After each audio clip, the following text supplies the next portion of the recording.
Le roi du Maroc, Mohamed VI, est arrivé à Abidjan hier vendredi pour une visite d'amitié de travail de 4 jours dans le cadre d'une tournée en Afrique subsaharienne. Il a été accueilli par le président de la République, Alassane Ouattara. Ce samedi 25 février marque le début du FESPACO, le Festival panafricain du cinéma et de la télévision de Ouagadougou. La Côte d'Ivoire participe à ce grand rendez-vous du 7e art avec 13 films. En France, le Salon international de l'agriculture a ouvert ses portes ce samedi à Paris. La plus grande ferme de France va accueillir pendant une semaine plus de 600 000 visiteurs. Mesdames et messieurs, bienvenue et merci de nous suivre. Nous sommes sur RTI 1. Nous vous le disions dans nos titres, le roi du Maroc, Mohamed VI, est arrivé à Abidjan hier vendredi pour une visite d'amitié de travail de 4 jours dans le cadre d'une tournée en Afrique subsaharienne. Il a été accueilli par le président de la République, Alassane Ouattara, et une foule nombreuse qui a effectué le déplacement à l'aéroport pour réserver un accueil des plus chaleureux au roi Mohamed VI. Viviane Aïmer. Le roi Mohamed VI en visite officielle en Côte d'Ivoire depuis ce vendredi 24 février à 18h15 quand l'imposant avion frappé du sceau royal qui le transportait a atterri sur le tarmac du pavillon présidentiel de l'aéroport international Félix Houphouët-Boigny. Pour accueillir celui qui est désormais considéré par les Ivoiriens comme un grand ami de la Côte d'Ivoire, comme cela l'a été à chacune de ses visites, le président de la République, Alassane Ouattara, accompagné de son épouse, la première dame, Dominique Ouattara. Les honneurs militaires ont été rendus aux souverains marocains par l'exécution des hymnes nationaux des deux pays. Cette 4e visite officielle du roi Mohamed VI en Côte d'Ivoire s'y est traduit indiscutablement l'attachement profond du souverain marocain à la terre d'Eburni sera une fois encore marqué par la signature de plusieurs accords de coopération dans divers domaines. Le roi Mohamed VI est accompagné dans ce voyage par une forte délégation d'officiels et hommes d'affaires marocains. De mémoire de Marocains et d'Ivoiriens, jamais la coopération entre les deux pays n'a atteint un aussi haut niveau de développement. La confiance et l'estime que voue le souverain chérifien, le roi Mohamed VI, au chef de l'État ivoirien, le président Alassane Ouattara, justifie pour une large part cet engagement du Maroc envers la Côte d'Ivoire. Si au départ des relations entre les deux pays qui datent de 1962, il y a la légendaire amitié entre le roi Hassan II et le président Houphouët-Boigny, leurs héritiers, le roi Mohamed VI et le président Alassane Ouattara, partageant tous deux la même vision de progrès et de développement pour leurs pays respectifs, ont décidé de se soutenir mutuellement. Comme lors de chacune de ces visites, le souverain chérifien a pu goûter, dès la grande cour du pavillon présidentiel, la chaleureuse aquaba que les populations ivoiriennes dans leur ensemble, avec les chefs traditionnels et religieux, et la communauté marocaine vivant en parfaite symbiose avec l'ensemble des Ivoiriens, ont toujours su réserver à ce grand ami de la Côte d'Ivoire. Viviane Aïmèche. Le Maroc et la Côte d'Ivoire entretiennent d'excellentes relations diplomatiques depuis 1962 sous l'œil du président Félix Houphouët-Boigny et du roi Hassan II. Ces relations se sont intensifiées, faisant du Maroc le premier investisseur étranger en Côte d'Ivoire avec 22% des investissements agréés par le CEPICI. Abiba Dambélé Saoui. Lundi 14 mars 2016, le président Alassane Ouattara reçoit le ministre marocain de l'Intérieur dépêché à Abidjan par le roi Mohamed VI. C'est la première délégation étrangère à venir témoigner sa solidarité à la Côte d'Ivoire suite à l'attaque terroriste survenue à Grand Bassam la veille. En plus de ce geste de compassion, le Maroc décide de mettre à la disposition de la Côte d'Ivoire son expertise en matière de renseignement. Dans la foulée, une équipe d'experts marocains est déployée aux côtés des autorités ivoiriennes pour faire la lumière sur cette attaque terroriste. Ce soutien illustre à lui seul l'excellence des relations d'amitié et de coopération entre la Côte d'Ivoire et le royaume chérifien, des relations établies depuis le 16 août 1962 par le président Félix Houphouët-Boigny de Côte d'Ivoire et le roi Hassan II du Maroc. En plus de 50 ans de coopération bilatérale, force est de constater que les deux pays ont toujours fait preuve de soutien réciproque. La Côte d'Ivoire est un allié du Maroc dans le conflit au Sahara occidental. Toutefois, la diplomatie ivoirienne privilégie le dialogue dans la résolution de cette crise. La Côte d'Ivoire a également soutenu et appuyé le processus de réintégration du Maroc au sein de l'Union africaine. Un objectif atteint depuis le 28e sommet des chefs d'État tenu fin janvier à Addis Abeba en Éthiopie. De son côté, le royaume chérifien a fourni un contingent de 800 soldats à l'ONUCI, l'opération des Nations Unies en Côte d'Ivoire, pour appuyer le processus de sortie de crise. Depuis l'accession du président Alassane Ouattara au pouvoir, les liens entre les deux nations se sont bonifiés avec la signature de plusieurs accords de coopération. On en dénombre à ce jour 146. Si plusieurs domaines sont concernés, la part belle revient à l'accroissement des échanges économiques, chose qui a favorisé la percée des entreprises marocaines sur le marché ivoirien ces dernières années à travers des prises de participation dans les banques locales, des investissements dans les secteurs de l'industrie, de l'immobilier ou encore des infrastructures. En 2015, le Maroc a terminé au premier rang des investisseurs étrangers en Côte d'Ivoire avec 22% des investissements agréés par le CPC, le Centre de promotion des investissements en Côte d'Ivoire. Le Maroc est également un acteur majeur de la réalisation de plusieurs projets de développement. Le plus structurant est sans nul doute le projet de sauvegarde et de valorisation de la baie de Cocody. Coût estimé de ce gigantesque ouvrage, environ 270 milliards de nos francs. Autre fruit de la coopération ivoiro-marocaine, le complexe de formation professionnelle dans les métiers du bâtiment, de l'hôtellerie et de la restauration qui sera bâti à Yopougon. Complexe qui portera le nom de Sa Majesté, le roi Mohamed VI. Un roi qui entend aussi faire de la Côte d'Ivoire un partenaire économique stratégique en Afrique subsaharienne. À l'occasion de cette visite du roi Mohamed VI en Côte d'Ivoire, les patrons des deux pays réunis au sein du groupe d'impulsion économique Côte d'Ivoire-Maroc ont fait le point de grands chantiers entamés. L'ancien Bakayoko, Jean-Jacques Kwame, Ala. Au cours de cette rencontre, le groupe d'impulsion économique Côte d'Ivoire-Maroc, composé des instances patronales des deux pays, a réaffirmé le cadre de coopération, les infrastructures, le transport, les logements sociaux, le tourisme, les mines, la pêche, l'agriculture, l'économie numérique, les finances, les industries pharmaceutiques sont les principaux secteurs qui intéressent le Maroc. Nous sommes une force de proposition pour les uns et pour les autres pour pouvoir créer plus de valeur ajoutée, créer de l'emploi et être le plus inclusif possible puisque nous avons une commission économie solidaire, nous avons une commission entrepreneuriat et nous avons bien sûr des commissions sectorielles dédiées. Dans une sorte de bilan, les deux parties ont surtout passé en revue l'état d'avancement des grands chantiers déjà lancés à travers les conventions et accords signés le 25 février 2014. Ce qu'il faut retenir, c'est que la moisson est bonne, avec notamment les projets marquants que sont la baie de Cocody, les débarcadères pour mareyeuses de Grand Laou et de Lokodro, le centre de formation hôtelière et de travaux publics de Yopougon, ainsi que d'autres chantiers en énergie renouvelable, mais la prospection doit continuer. Pour nous, partie ivoirienne, présenter à nos homologues du Maroc les opportunités d'investissement qui se présentent en Côte d'Ivoire, et cela à travers le plan de développement de la Côte d'Ivoire qui a identifié des axes stratégiques.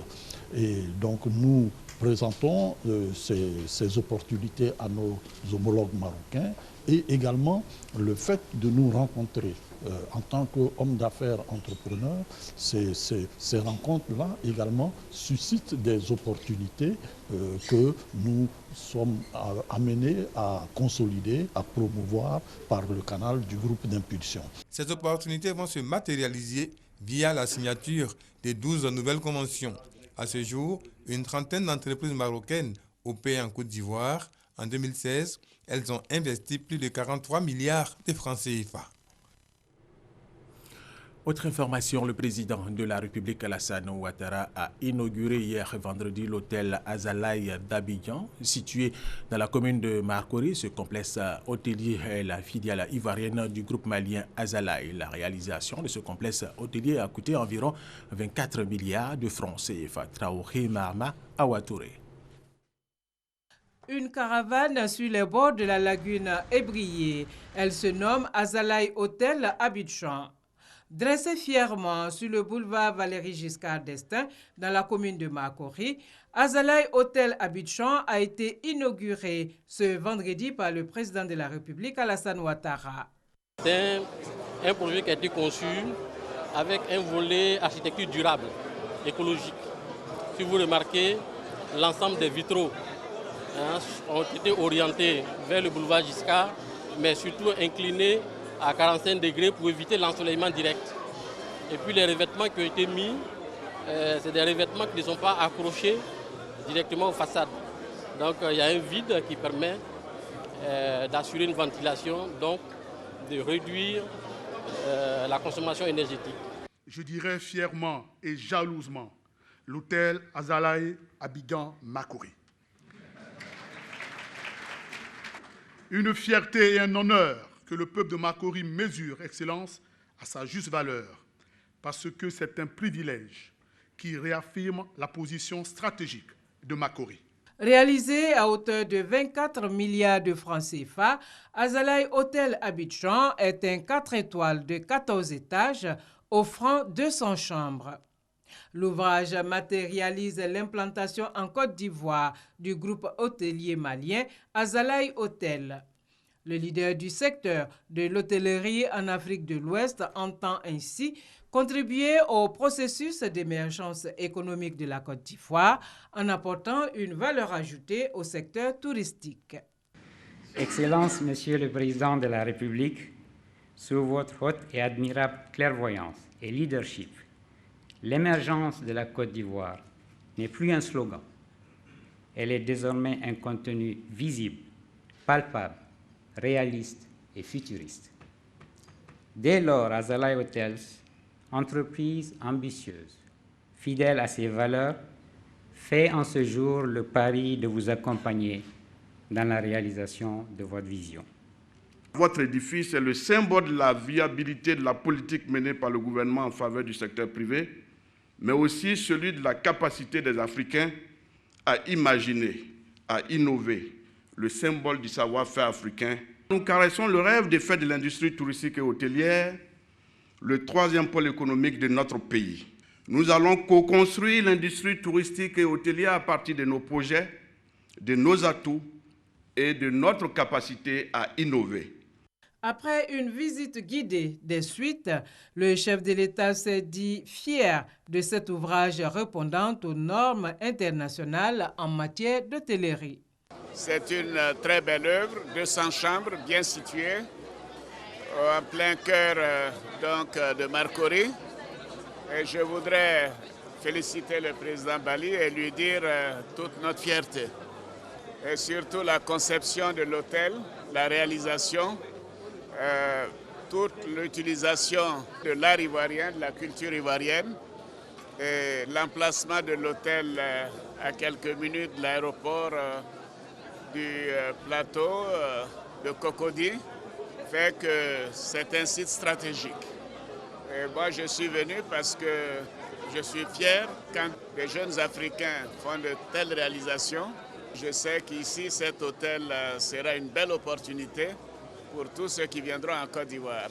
Après Abidjan, le groupe Azalaï Hôtel prévoit d'ouvrir des unités hôtelières dans les capitales du Sénégal, du Niger et de la Guinée. Autre activité du chef de l'État, Alassane Ouattara, il a reçu la directrice du groupe ENGIE, un groupe qui veut investir ici en Côte d'Ivoire dans le domaine de l'électricité et du gaz. Jérôme Kofi Abolin. Faire partie des entreprises présentes en Côte d'Ivoire constitue un privilège pour le groupe ENGIE. Un privilège comme un honneur de se retrouver avec le président de la République de Côte d'Ivoire, Alassane Ouattara, pour en parler. C'est du moins le sentiment de la directrice générale du groupe ENGIE qui a saisi l'occasion de la rencontre ce vendredi avec le chef de l'État ivoirien pour lui faire part d'un certain nombre de projets sur le sol ivoirien. Pour le groupe ENGIE, qui entend se distinguer des autres, il s'agit d'investir plus en Côte d'Ivoire, dans les domaines qui lui sont propres, tels que la production d'électricité et du gaz, ainsi que les infrastructures énergétiques. ENGIE est un groupe qui veut passer à la vitesse supérieure et investir plus encore ici en Côte d'Ivoire dans ces différents métiers, qui sont des métiers qui sont donc dont le point focal évidemment est l'énergie, dans 3 grands domaines finalement, à la fois la production d'électricité, à partir de gaz. Le gaz va jouer un rôle très important dans la transition énergétique et nous savons bien que la Côte d'Ivoire est très impliquée dans cette transition et dans le cadre du projet de terminal qui est en cours, que la Côte d'Ivoire a décidé de lancer, ENGIE peut aider à trouver le plus d'usage intelligent possible de ce gaz à l'aval de ce terminal. Se voulant un acteur clé de l'énergie dans le monde, le groupe ENGIE fonde sa politique d'éthique sur 4 principes, à savoir agir conformément aux lois et règlements en vigueur, ancrer une culture d'intégrité, faire preuve de loyauté et d'honnêteté, enfin respecter les autres. Allez, tout à fait autre chose à présent. La première dame de Côte d'Ivoire, Mme Dominique Ouattara, a lancé jeudi l'opération de salubrité baptisée Grand Ménage. Une opération initiée par le ministère de la Salubrité en vue d'assainir les villes et communes du pays. Traoré, Mahama, Abiba, Dambélé, Saoué. La lutte contre l'insalubrité en Côte d'Ivoire, une noble cause que la première dame Dominique Ouattara a décidé d'ajouter à la liste des combats qu'elle mène déjà. Un combat qui a tout son sens, car il y a bel et bien urgence, selon la ministre de la Salubrité, Anne-Désirée Ouloto.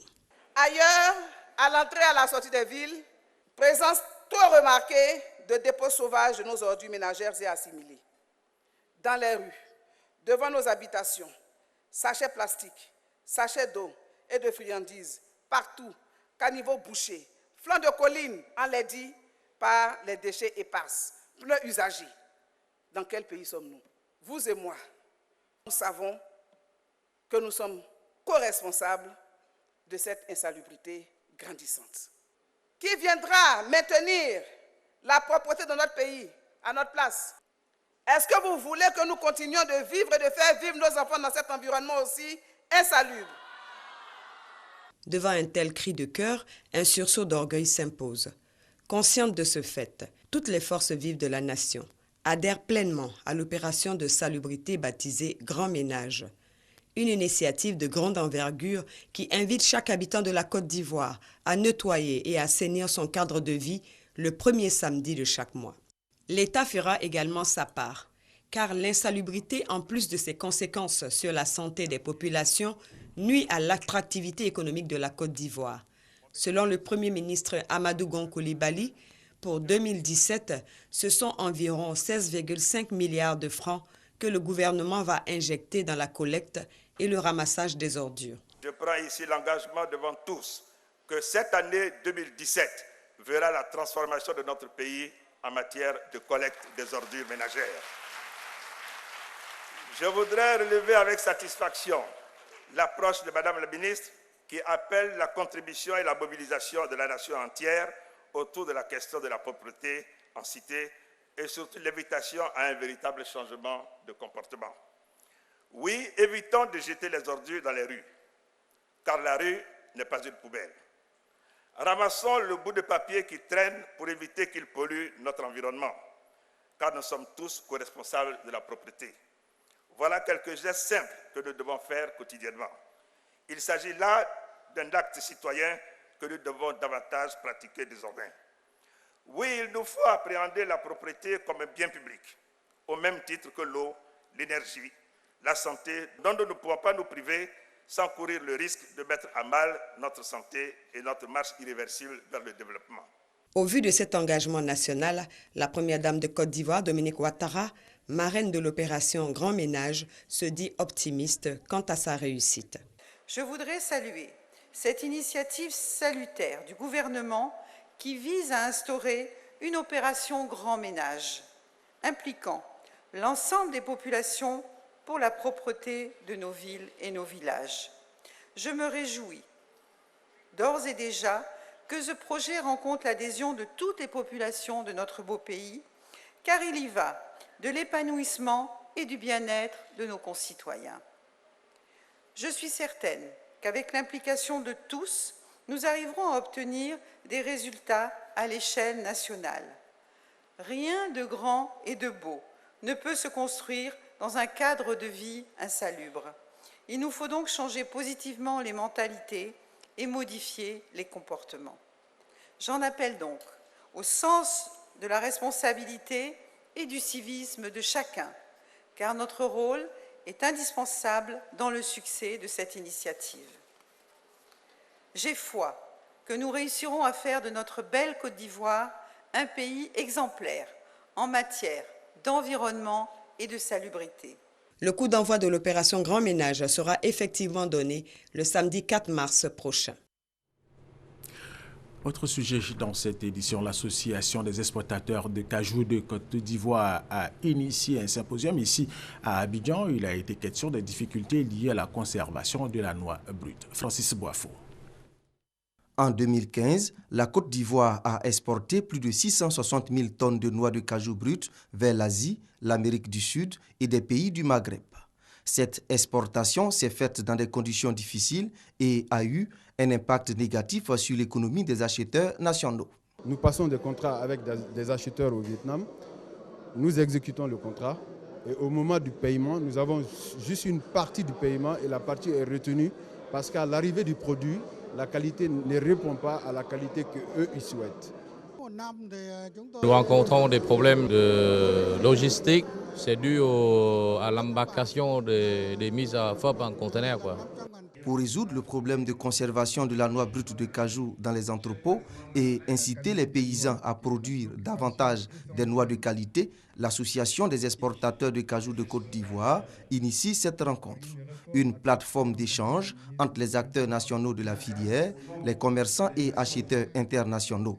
L'idée est de mettre en place des stratégies pour mieux vendre la noix de cajou made in Côte d'Ivoire à l'étranger en attendant la réalisation de l'ambitieux programme de transformation de la noix au plan local. Nous travaillons aujourd'hui à ce que le taux de transformation de noix de cajou qui est en dessous des 10% soit autour des 100%, sinon à un niveau de réalisation très satisfaisant en tout cas à l'horizon 2020. Le représentant du Premier ministre à ces journées nationales du cajou a dit l'engagement du gouvernement à accompagner les exportateurs afin de tirer profit de la commercialisation du cajou. Après plus de 10 ans passés sous la tutelle de l'opération des Nations Unies en Côte d'Ivoire, la radio ONUCIF va appartenir à la Côte d'Ivoire. Elle sera gérée par la Fondation Félix Houphouët-Boigny pour la recherche de la paix. Éric Goré. Merci à tous d'être restés à l'écoute. Nous nous donnons rendez-vous à 18h pour le journal du soir sur la fréquence de la paix.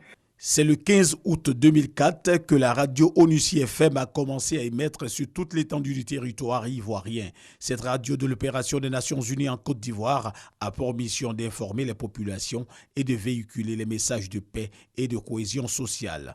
Plus de 10 ans après sa création, l'opération des Nations Unies en Côte d'Ivoire va transférer très bientôt cette radio à notre pays. La radio ONUCIF FM va dépendre d'ici peu de la Fondation Félix Houphouët-Boigny pour la recherche de la paix. L'information a été donnée par Mme Aïchatou Mendaoudou, représentante spéciale du secrétaire général des Nations Unies en Côte d'Ivoire. Le transfert va se faire sans accroc, c'est-à-dire que les auditeurs vont continuer à écouter leurs émissions préférées, ils vont continuer à écouter les nouvelles, mais entre-temps, il y a une équipe pluridisciplinaire qui est composée de techniciens de la partie gouvernementale, de techniciens de l'ONU qui travaillent sur tous les aspects logistiques, sur tous les aspects techniques et juridiques de ce transfert. Ces différents aspects sont consignés dans un protocole d'accord et ce protocole d'accord-là, c'est lui qui garantit les mêmes conditions que celles dans lesquelles travaillait ONUCIF FM. ONUCI FM va continuer à émettre en toute impartialité et elle assurera pleinement son rôle d'informer et de sensibiliser les populations à l'entente, à la paix et à l'union des fils et filles de la Côte d'Ivoire. Le village de Bozo, situé dans la sous-préfecture de Genteguela, dans la région du Bafing, désormais connecté au réseau électrique national. Un projet qui vient renforcer la politique de développement de ce village de 3000 âmes. Kwasi Mamadou. Bozo, désormais connecté au réseau électrique national. Ce village de la sous-préfecture de Genteguela, dans le département de Touba, sort de l'obscurité par ce geste du député de Wadinou, le ministre Mamadou Sanogo. L'électrification de ce village de près de 2000 âmes est une promesse faite par le président de la République, Alassane Ouattara, lors de son passage dans la région du Bafing en 2015. Aujourd'hui, cette promesse devenue une réalité vient impulser le développement de ce village, chose qui réjouit la population. Les jeunes et les femmes ont traduit leur reconnaissance au chef de l'État pour la réalisation de ce projet. Ces intervenants ont présenté des doléances portant sur la construction d'un centre de santé, d'un foyer de jeunes et la mise à disposition des femmes de broyeuses et d'intrants agricoles pour les cultures maraîchères. Des doléances que le député de Waninou, par ailleurs parrain de la cérémonie, promet apporter une solution. Mamadou Sanogo a invité les populations à soutenir les initiatives de développement engagées par le chef de l'État, Alassane Ouattara, dans la région du Bafing. Mamadou Sanogo soutient également que les actions de développement vont se poursuivre afin d'accorder à toute la population un mieux-être. Après l'électricité, Bozo met le cap sur l'eau potable et le reprofilage de ses routes pour le coulement des produits agricoles. Ce samedi 25 février marque le début du FESPACO, le Festival panafricain du cinéma et de la télévision de Ouagadougou. Avant l'ouverture officielle du FESPACO qui a lieu cet après-midi, nous vous proposons avec notre envoyé spécial Franck Kouadio l'ambiance qui règne dans la ville de Ouagadougou. Ouagadougou, capitale du Burkina Faso, se prépare pour la 25e édition du FESPACO, Festival panafricain du cinéma et de la télévision de Ouagadougou. Murs parés, rues toilettées, mesures sécuritaires, un festival qui pour les Ouagalais a son importance. Il y a beaucoup de choses qui se passent en Afrique. Et sans le cinéma même, des gens ne peuvent même pas comprendre. Parce que la jeunesse d'aujourd'hui a besoin spécialement du cinéma pour développer beaucoup de choses. FESPACO 2017, plus de 150 films sélectionnés au village à Kouaba. La Côte d'Ivoire, pays invité d'honneur, a établi ses quartiers. Dès le 26 février, ce seront des échanges, des